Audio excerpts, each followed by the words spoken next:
কোচবিহার জেলার সীমান্তবর্তী এলাকায় সীমান্ত সুরক্ষা বাহিনীর দ্বারা কৃষক এবং জনসাধারণের ওপর মানবাধিকার লঙ্ঘনের অভিযোগ উঠছিল দীর্ঘদিন থেকেই। এইবার এই বিষয়টিকে সামনে রেখে তুফানগঞ্জ ইডিআর সংগঠনের পক্ষ থেকে কোচবিহার জেলাশাসককে একটি স্মারকলিপি প্রদান করা হয়।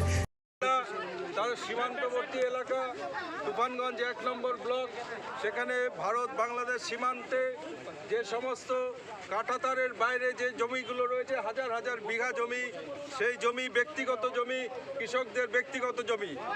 সেই ব্যক্তিগত জমিতে সেখানকার কৃষকরা বছরের পর বছর ধরে স্বাধীনভাবে পাট, ভুট্টা, চালাই ডাল, ধান সহ অন্যান্য ফসল চাষ করতে স্বাধীনভাবে বিএসএফ দেয় না।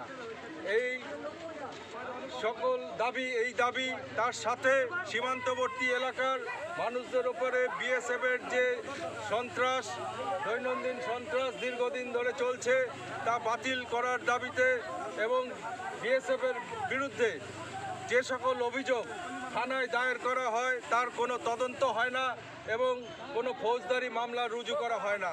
এই সকল দাবি ভিত্তিতে আমরা আজকে ডিএম এর কাছে ডেপুটেশন দেব। আমরা মিছিল করে এসেছি স্থানীয় রাসমেলার মাঠের থেকে, আমরা মিছিল করে কোচবিহারের বুকে মিছিল করে আমরা ডেপুটেশন দিতে এসেছি। আমরা এর সাথে আরও দাবি করি 50 কিলোমিটার অবধি বৃদ্ধি করা বিএসএফের টহলদারির যে সিদ্ধান্ত কেন্দ্রীয় সরকার নিয়েছে, তাতে গোটা কোচবিহার জেলাকে বিএসএফের নীল নকশার আওতায় নিয়ে আসার এক প্রচেষ্টা মাত্র, তাকে অবিলম্বে বাতিল করতে হবে। এক সীমান্তবর্তী এলাকায় বছরের পর বছর ধরে 144 ধারা জারি করা রয়েছে, তা বাতিল করতে হবে। ভারত বাংলাদেশ দুই বাংলার সীমান্ত, কিন্তু এই সীমান্ত এলাকায় যত মানুষ রয়েছে তার মূল মাতৃভাষা হচ্ছে বাংলা, কিন্তু একটা বিএসএফ ক্যাডারও নেই যে বাংলা বোঝে। স্থানীয় মানুষদের সাথে তাদের যে যোগাযোগ, তাদের যে চিঠিপত্র, দাবিপত্র বা কোনো রকম কমিউনিকেশন হোক, যোগাযোগ হোক, তা বাংলায় করতে হবে। বিএসএফের প্রত্যেক ক্যাডারকে বাংলা ভাষায় জানতে হবে, বাধ্য করতে হবে এবং সমস্ত সরকারি যোগাযোগ এবং বিএসএফের মাধ্যমে যে স্থানীয় যোগাযোগ, তা বাংলা ভাষায় করতে হবে। দাবি পূরণ হলে কি করবেন? এই দাবি পূরণ না হলে পরে এর আগে আমরা তুফানগঞ্জ এসডিপিও, তুফানগঞ্জ মহকুমা শাসকের কাছে দাবিপত্র দিয়েছিলাম।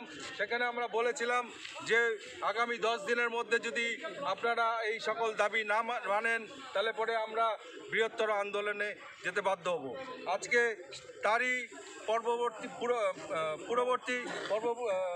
পরবর্তী পদক্ষেপ হিসেবে আজকে আমাদের এই অনুষ্ঠান। এর পরবর্তী আজকে আমরা ডিএম এর সাথে কথা বলবো, এই দাবিগুলো যাতে মানা হয়, সাথে আমরা কথা বলবো। যদি না মানা হয়, আমরা আরও বৃহত্তর মানুষের কাছে অ্যাপিল করব এবং আরও বৃহত্তর আন্দোলনে যেতে বাধ্য হব। আপনার নাম? আমার নাম অর্ঘ্য মিত্র। কি দায়িত্ব আছে? আমি বর্তমানে আলিপুরদুয়ার শাখা এপিডিআর এর সম্পাদক।